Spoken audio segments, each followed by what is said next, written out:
One, a member of the Meitei community, another a member of the Kuki community, both of whom shared a platform just recently, making an impassioned plea for peace and appealing to both sides to somehow try and come to the middle and find a way forward.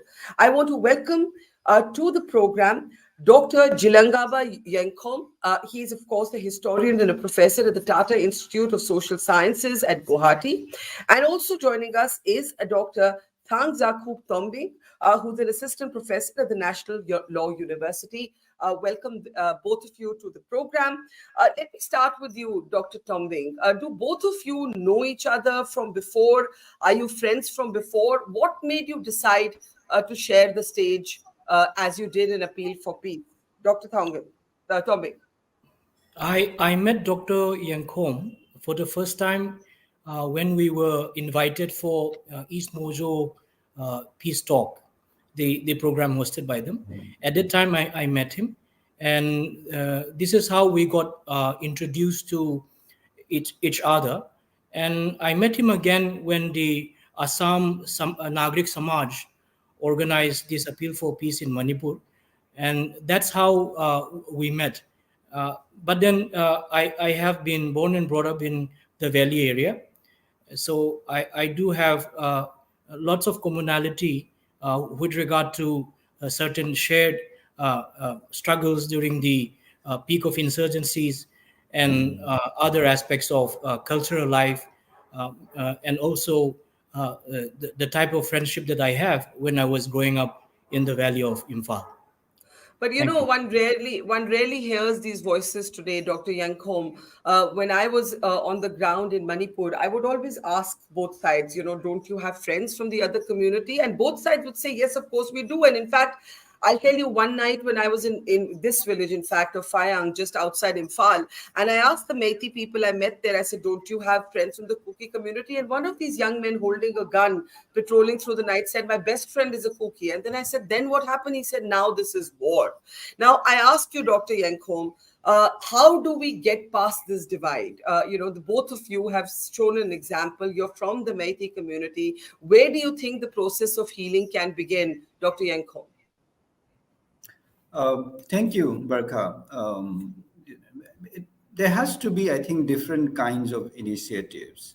So what Dr. Tombing and I, when we met for the first time for the East Mojo event, we realized that there are many voices in both communities who still want peace. There is not just people who want war, who want violence to continue. So I think that's a positive step to recognize that there are voices in the other community who might, who also wish to, find a solution, who also wish peace, who also, want to talk about reconciliation. And we can go into details about, how do we achieve certain kinds of policies so that we can begin to have a more, more peaceful sort of dialogue, at least a condition for dialogue to begin. But before I say further, it's also in a way indicative of the tragedy that we are living through. That that our chance encounter in a program sort of became point of story, a news story. Yes. So it's in another in an earlier time it would have been just like any other meeting that we would have had, because both of us are located in Guwahati, because both of us are from the academia. We would have made for some some conference or some meeting or the other, and it wouldn't have made a difference. But today it's in that sense it's actually a very telling moment, I think, telling of the times that we are living through, that two people meeting, two people who happen to be from Manipur meeting in Guwahati has become sort of a news story. Right? Absolutely. This should So not have been in happier times, in better times. this should have been an unremarkable event. This should not have been worthy of any attention from the news. You're absolutely right. But it is telling of the times because, there have obviously been interpersonal relationships between the communities, but at the moment, at least geographically, that relationship is broken. Dr. Tombing, spending time in Kuki dominated areas, the only way we could get, let's say, from Imphal to other hill areas was by ensuring that our driver was a Muslim. That is the only way that we could physically travel from point A to point B of Manipur. So, Dr. Tombing, let's start with concrete questions.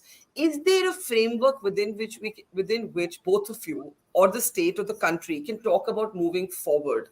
For example, your people, your community is asking for a separate administration. The Meiteis are saying no question, it's out of the question. Is there a middle ground that can be found in that demand? I'll start with you, Dr. Tombing. Yes, in fact, to answer that query, I would love to lay out the template of what Manipur is. The template of Manipur can be studied from three contexts. One could be the template before pre-British template, where in fact the tribal communities and then the uh, valley communities coexisted in the idea of the tribals being in scattered chieftainship, and then the Meitei community being in a consolidated certain kind of kingdom.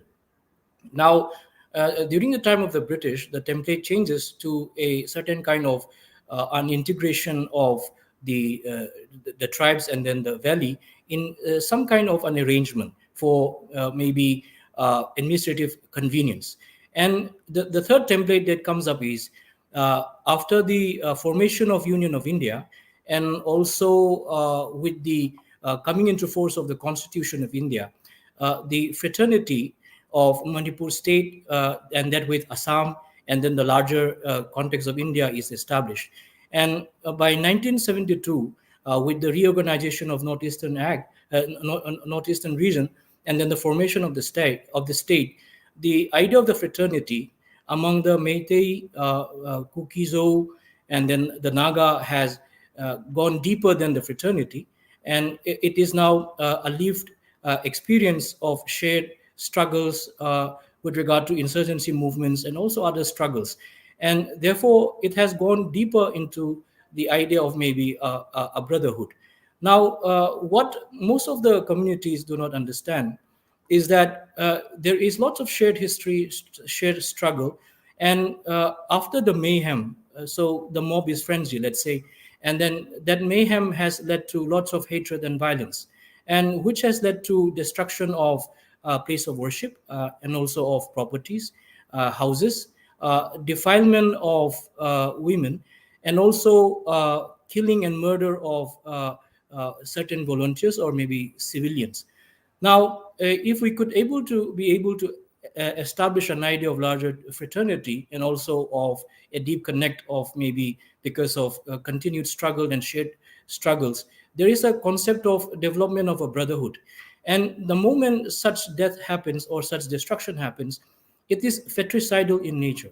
And if we could imagine and accept that it is fratricidal, the losses, the defilement, and then the losses of life actually is our own, and there are Yes. victims from both the sides, and this You, you, you, you idea know, has to be large, I think. you're very right.